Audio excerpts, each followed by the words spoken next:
Good morning students, कैसे हैं आप सभी लोग। देखिए बेटा, कल के जो मैंने आप लोग के लिए वीडियो बनाया था, उसमें मैंने आप लोगों से एक दो एरर सेंटेंस दिए थे और मैंने कहा था इसमें प्रोनाउन से रिलेटेड गलती है, एरर है, आपको उसे देखना है। तो देखिए, उसका आंसर मैंने आप लोग से पूछा था। तो ये फर्स्ट वाला सेंटेंस देखिए, इसमें देखिए एरर है यहाँ पे देयर में। यहाँ पे देयर नहीं होना चाहिए। क्यों नहीं होना चाहिए दियर? क्योंकि आगे जो कंपनी है, ये जो दियर है वो किसके लिए आ रहा है? वो कंपनी के लिए आ रहा है। The company is ready to give high incentive to its employ. यहाँ पे होना चाहिए इट्स एम्प्लॉय, क्योंकि वो अपने एम्प्लॉयज़ को दे रहा है, क्योंकि यहाँ पे कंपनी सिंगुलर है। अब सेंटेंस इस वाले को देखिए, the companies are ready to give his intensive incentive to its employees.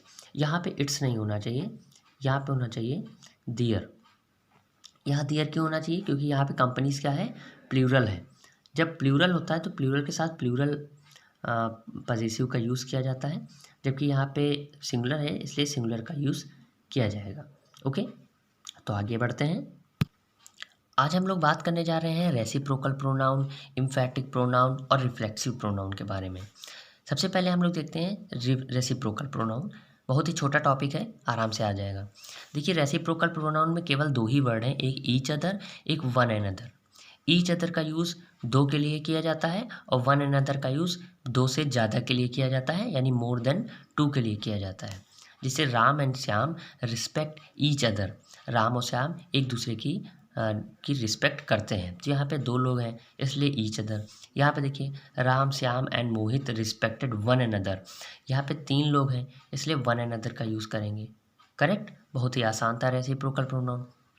लेकिन अगर सेंस में नहीं आ रहा है कि दो लोग हैं या तीन लोग हैं, तो आप कुछ भी यूज़ कर सकते हैं, जैसे कि वी रिस्पेक्ट ईच अदर। अब वी से आपको नहीं मालूम चल सकता है कि दो है या दो से ज़्यादा है ना, या वी रिस्पेक्ट वन अनदर, ये दोनों ही सेंटेंस सही हैं। क्लियर। नेक्स्ट बात करते हैं हम लोग एम्फैटिक प्रोनाउन की। एम्फैटिक प्रोनाउन का यूज़ वहाँ किया जाता है जहाँ पे थोड़ा दबाव देना होता है सेंटेंस को, यानी कि एम्फेसाइज करना होता है। एम्फैटिक प्रोनाउन क्या होते हैं? जैसे myself, ourselves, yourselves, himself, herself, themselves, itself. इन सब की जो मीनिंग निकलती है वो निकलती स्वयं या खुद से। ठीक है, आपने कई बार सुना होगा I can go my self, मैं खुद से जा सकता हूँ या जा सकती हूँ। देखिए, एम्फैटिक प्रोनाउन में ये जितने भी वर्ड हैं, ये जितने भी वर्ड लिखे हुए हैं, इन सब का यूज़ जो है सब्जेक्ट के तुरंत बाद यूज़ करना चाहिए। जैसे I myself can do it, मैं खुद से ये काम कर सकता हूँ, या we ourselves can manage anything, हम खुद से या स्वयं से इस चीज़ कुछ भी एनीथिंग किसी भी चीज़ को मैनेज कर सकते हैं। ठीक है, तो ये एम्फैटिक प्रोनाउन था, इसका यूज़ सब्जेक्ट के तुरंत बाद करना चाहिए। ठीक है, जहाँ पे सेंटेंस पर एम्फेसाइज किया जा रहा हो, दबाव दिया जा रहा हो। फिर आगे हम लोग बढ़ते हैं रिफ्लेक्सिव प्रोनाउन की तरफ। रिफ्लेक्सिव प्रोनाउन में भी आपका वही होता है जो एम्फैटिक प्रोनाउन था, वही माई सेल्फ, अवर सेल्फ। ठीक है, सारी चीज़ें वही होती है जो एम्फैटिक प्रोनाउन की होती है। बस हाँ, क्या चेंज हो जाता है? पोजीशन चेंज हो जाती है। वहाँ पर सब्जेक्ट के तुरंत बाद था, बट यहाँ पे सब्जेक्ट के तुरंत बाद नहीं लगता है, यहाँ वर्ब के बाद लगता है। ठीक है, यहाँ पे वर्ब के बाद लगता है। आप ये भी बोल सकते हैं कि सबसे आखिरी में आना होता है। कहाँ पर लगाया जाता है इसको?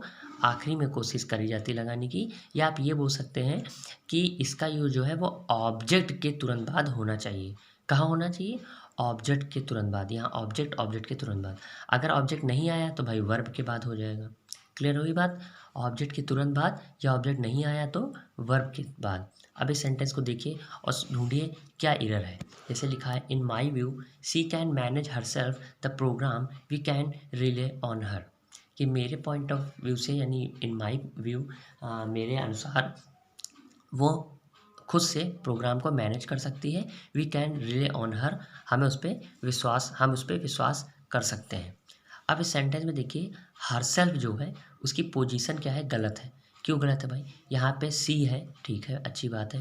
कैन है, अच्छी बात है। मैनेज, ये आपका वर्ब आ गया कि नहीं आ गया? अब देखिए, वर्ब से पहले लगाएंगे या ऑब्जेक्ट के बाद लगाएंगे, तो हम इस सेंटेंस में देखेंगे ऑब्जेक्ट है कि नहीं। तो देखिए भाई, ऑब्जेक्ट है, द प्रोग्राम, है ना। तो जब ऑब्जेक्ट है तो हमको ऑब्जेक्ट के बाद लगाना चाहिए, पहले नहीं।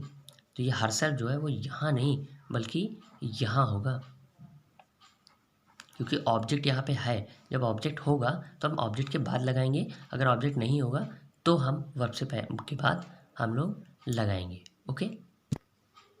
Rule number 1, enjoy, introduce, avail, discuss, इनके बाद तुरंत रिफ्लेक्सिव प्रोनाउन का यूज़ करना चाहिए। इंजॉय आप जानते हैं, इंट्रोड्यूस जानते हैं, अवेल मीन्स उपलब्धता होता है, डिस्कस, इसका सब चीज़ों का इन जब कभी भी ये 4 वर्ड आएंगे इसके तुरंत बाद आप रिफ्लेक्सिव प्रोनाउन का यूज़ करेंगे। जैसे I enjoyed a lot and decided to invite some of my friend to have fun. अब इस सेंटेंस में क्या इधर है, इंजॉय के तुरंत बाद क्या नहीं है, एक रिफ्लेक्सिव यहाँ नहीं है, यहाँ पे आना चाहिए था क्या, माई सेल्फ। ओके, यहाँ क्या आना चाहिए था, माई सेल्फ, आई के साथ माई सेल्फ। यहाँ पे देखिए द गर्ल इंट्रोड्यूस, इंट्रोड्यूस आ गया, इंट्रोड्यूस के बाद यहाँ पर तुरंत क्या होना चाहिए था, आपका रिफ्लेक्सिव होना चाहिए था, तो गर्ल के अकॉर्डिंग यहाँ पे आएगा herself. Correct. Then rule number 2, अगर इंजॉय इंट्रोड्यूस के तुरंत बाद अगर ऑब्जेक्ट है तो रिफ्लेक्सिव प्रोनाउन यूज़ नहीं होता है। ये केवल लागू होता है इन्हीं 2 वर्ड के साथ, बाकी अवेल और डिस्कस के साथ नहीं। इंजॉय और इंट्रोड्यूस के बाद अगर तुरंत ऑब्जेक्ट है, जैसे आई इंजॉयड द पार्टी, अब इस सेंटेंस में देखिए इंजॉयड के बाद पार्टी आ गया, जबकि ऊपर वाले जो सेंटेंस थे उसमें आपका कोई भी ऑब्जेक्ट नहीं था। इंजॉय के बाद अलॉट आ गया था, यहाँ पे इंट्रोड्यूस के बाद बिफोर आ गया था। ये बिफोर और अलॉट कोई ऑब्जेक्ट तो होते नहीं है ना, जबकि पार्टी यहाँ पे ऑब्जेक्ट होता है। तो जब ऑब्जेक्ट आ जाएगा तो आप यहाँ पे किसी भी रिफ्लेक्सिव का यूज़ नहीं करेंगे और ये सेंटेंस एकदम करेक्ट हो जाएगा।